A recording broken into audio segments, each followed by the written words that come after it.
তো মাছের কাউন্টিং চলছে, দেখতে পাচ্ছেন। মাছ কাউন্টিং করে কিন্তু এই পুকুরে দেওয়া হচ্ছে।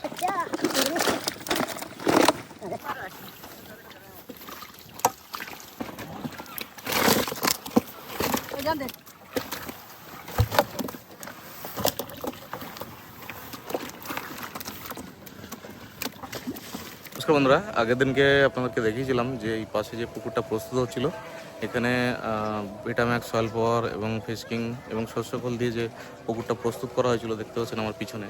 এটা 3 একর জায়গা। তো আজকে এখানে মাছ কিন্তু কাউন্টিং করে গুনতি করে ফেলা হচ্ছে। রুই মাছ, কাতলা মাছ এবং মৃগেল মাছ, আরও সঙ্গে আনুষঙ্গিক যে গ্লাস কাপ, মিনার কাপ কিছু মাছ এক্সট্রা দেওয়া হচ্ছে, ওটা বোনাস হিসাবে। তো এখানে যে 3 একরে যে কতটা মাছ এখানে ফেলছি এবং এখানে কতটা মাছ কতদিনে কি গ্রোথ আসবে সমস্ত এই ভিডিওতে থাকছে। যারা নতুন আমাদের চ্যানেলে ভিজিট করছেন তারা অবশ্যই আমার চ্যানেলটিকে সাবস্ক্রাইব করে দেবেন এবং পাশে থাকবেন। তো আজকে এখানে আমরা 3 একর জায়গাতে প্রায় 4000 পিস রুই, 200 থেকে 300 গ্রামের, এবং কাতলা মাছ 600 পিস, 400 থেকে 500 গ্রামের, এবং মিনার কাপ আর গ্লাস কাপটা এক্সট্রা, ওটা 100-200 পিস করে এক্সট্রা দেওয়া হচ্ছে। এবং মৃগেল মাছ যেটা আছে এটা 300 পিস, 150-200 গ্রামের দেওয়া হচ্ছে। তো সেই মাছটা কিভাবে ধরা হচ্ছে, কিভাবে কাউন্টিং করা হচ্ছে, সব কিছু আপনাকে দেখাচ্ছি, চলুন।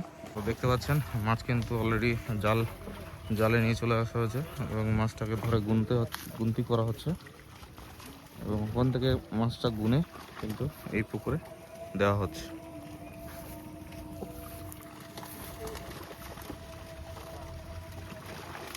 তো মাছের কাউন্টিং চলছে, দেখতে পাচ্ছেন। মাছ কাউন্টিং করে কিন্তু এই পুকুরে দেওয়া হচ্ছে।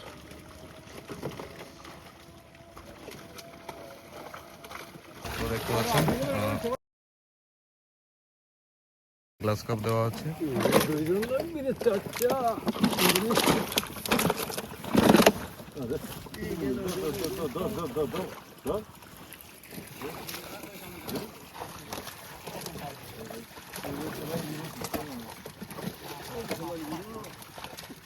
বাকি আরো মাছ যেগুলো আছে এগুলো কাউন্টিং করা হচ্ছে। এবং এটা কি আছে? কত বলুন? পাতলা সাইজ, প্রচুর ছোট।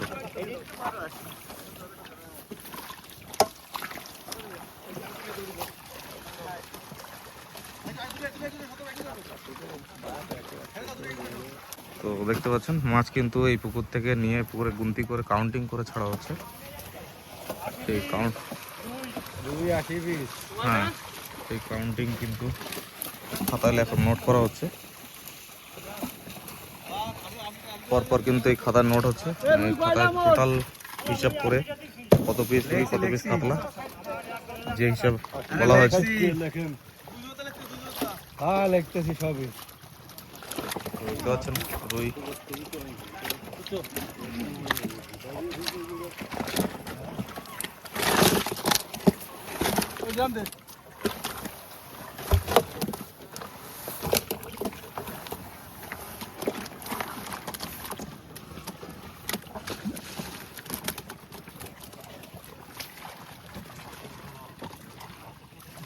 পুকুর প্রস্তুত করে আপনারাও মাছ এইভাবে যদি কাউন্টিং করে ছাড়েন তাহলে কিন্তু মাছের একটা এভারেজ সাইজ কিন্তু খুব ভালো আসবে 3 মাসে। এবং খাদ্য খাবার মেডিসিন যদি সঠিকভাবে দেন এই মাছগুলোর সাইজ কিন্তু দুর্দান্তভাবে বাড়বে। তো চলুন আজকে ভিডিওটা এই পর্যন্তই, পরবর্তী ভিডিওতে আবার দেখা হচ্ছে।